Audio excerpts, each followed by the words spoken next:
Owen Jones, always an interesting individual, has written a quite astonishingly comprehensive article for The Guardian today. And I want to discuss it, and I want to just go through it carefully. And he explores the pervasive and normalized Islamophobia across British politics.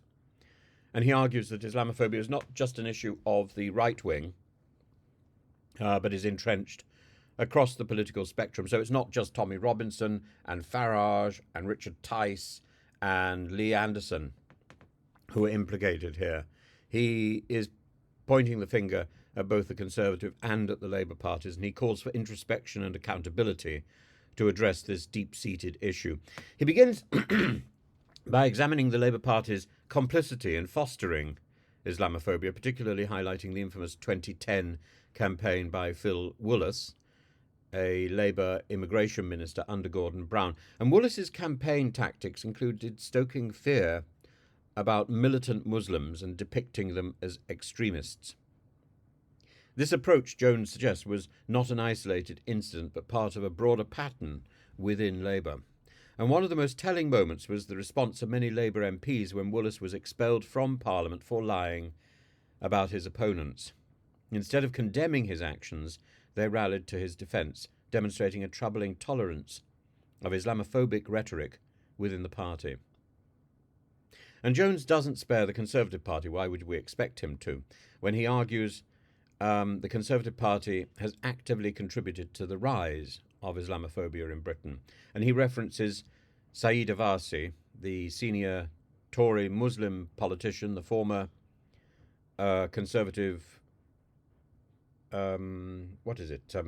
chairman, party chairman, former vice party chairman, who described the party as a cesspit of anti-Muslim prejudice reaching from the grassroots to the top echelons of leadership. Notable figures like Suella Braverman have used Islamophobic tropes to their political advantage. Farage, of course, during the Brexit campaign, not quite a Conservative, but he hopes to be, capitalised on fears of Muslim migrants, casting them as threats to British identity. We may remember the trope about Turkey. Braverman, in her controversial remarks about grooming gangs, drew connections to Pakistani Muslims, perpetuating damaging stereotypes. Turning back to Labour, Jones critiques the party's current stance on Islamophobia under Keir Starmer's leadership, and he points to the 2021 Batley and Spend by-election when a senior Labour official deflected the party's loss of Muslim support onto anti-Semitism, rather than addressing the real concerns of the Muslim community.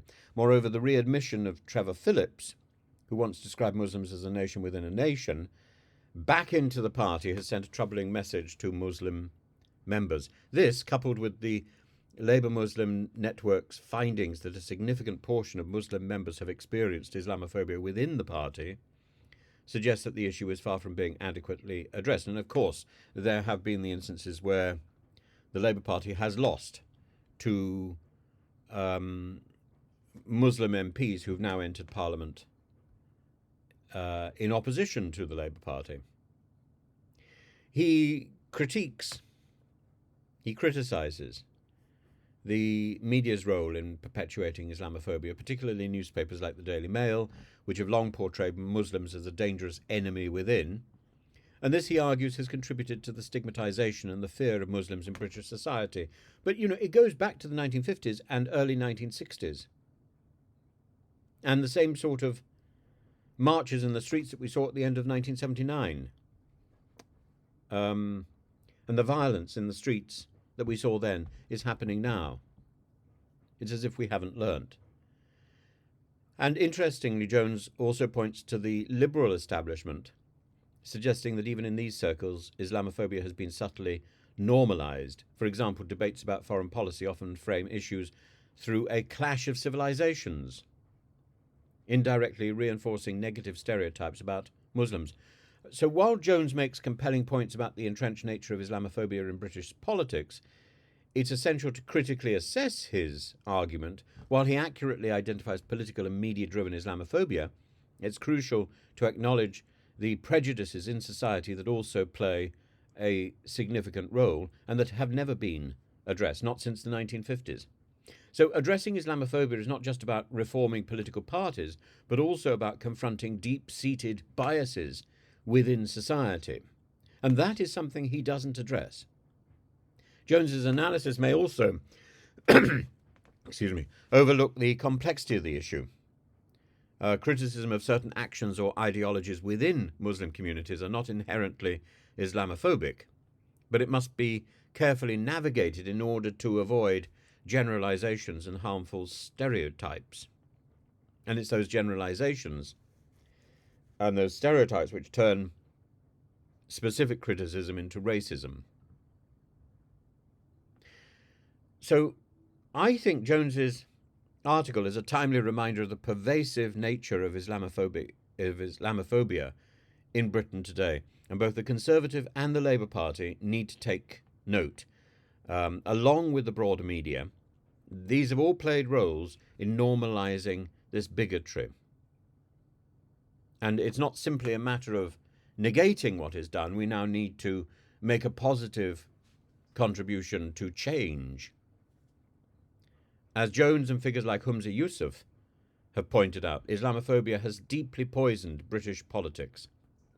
It's imperative now that political leaders and society at large confront and address this issue, ensuring that the fight against bigotry is consistent and far-reaching. Otherwise, nothing will change, and it will only get worse. It must get better, and we have it within ourselves to make it better. I think sometimes Owen Jones is such a remarkable journalist, and he needs saluting, particularly for this article. It's very good. And if you haven't seen it yet, get hold of a copy of The Guardian and have a look at it. It is beautifully put together.